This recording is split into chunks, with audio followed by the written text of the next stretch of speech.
नमस्कार विद्यार्थी मित्रांनो, आज आपण बघणार आहोत भारतातील पर्जन्य विभाग। हे व्हिडिओ तुम्हाला सर्व परीक्षांसाठी उपयुक्त ठरणार, तर शेवटपर्यंत नक्कीच राहा। हे व्हिडिओ तुम्हाला फार उपयोगी पडणार। तर चला सुरू करूया। अति कमी पावसाचा प्रदेश कोणता?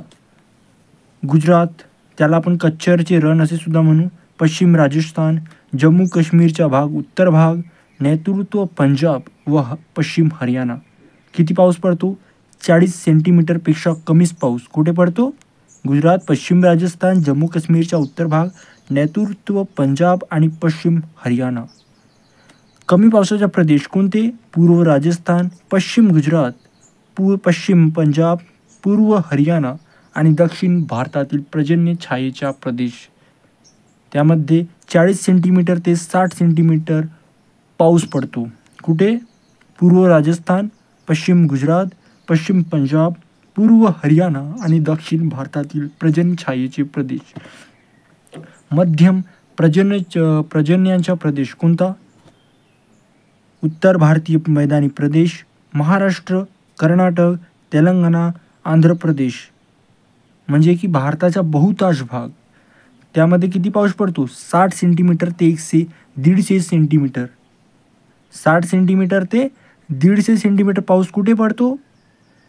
उत्तर भारतीय मैदानी प्रदेश, महाराष्ट्र, कर्नाटक, तेलंगणा, आंध्र प्रदेश।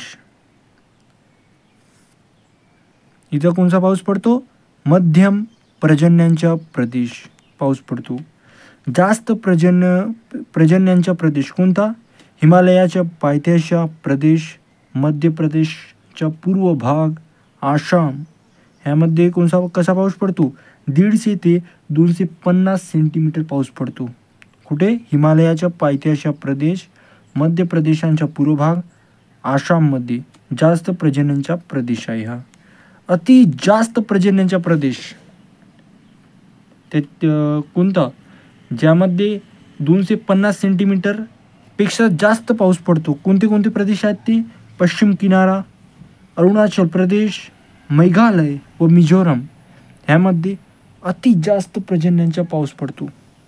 अति जास्त पर्जन्यांचा पाऊस पडतो। भारतातील पर्जन्यांची वैशिष्ट्ये पाहूया आता। वितरणातील असमानता। आता हा प्रश्न आलेला आहे, भारतातील पर्जन्यांची वैशिष्ट्ये। तर आपलं उत्तर काय येणार? वितरणातील असमानता। समानता ना असमानता म्हणजेच मुलं कन्फ्यूज होतात, तर असमानता हे लक्षात ठेवा। अनिश्चितता व अनियमितता। केंद्रतता, वर्षांचा सर्व पाऊस एखाद्या महिन्यात पडतो व बाकी महिने कोरडे, त्याला आपण केंद्रीतता असे म्हणू। असा प्रश्न येऊ शकतो, केंद्रीतता म्हणजे काय? तर आपलं उत्तर काय होणार?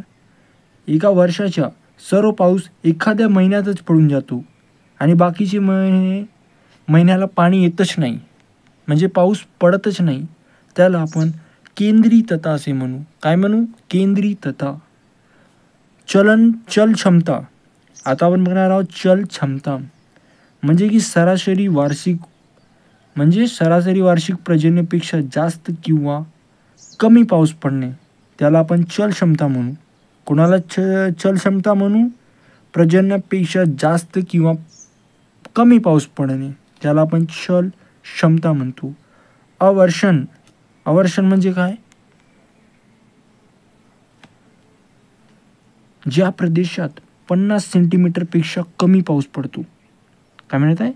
ज्या प्रदेशात 50 सेंटीमीटरपेक्षा कमी पाऊस पडतो, अशा भागात अवर्षणांची स्थिती निर्माण होते।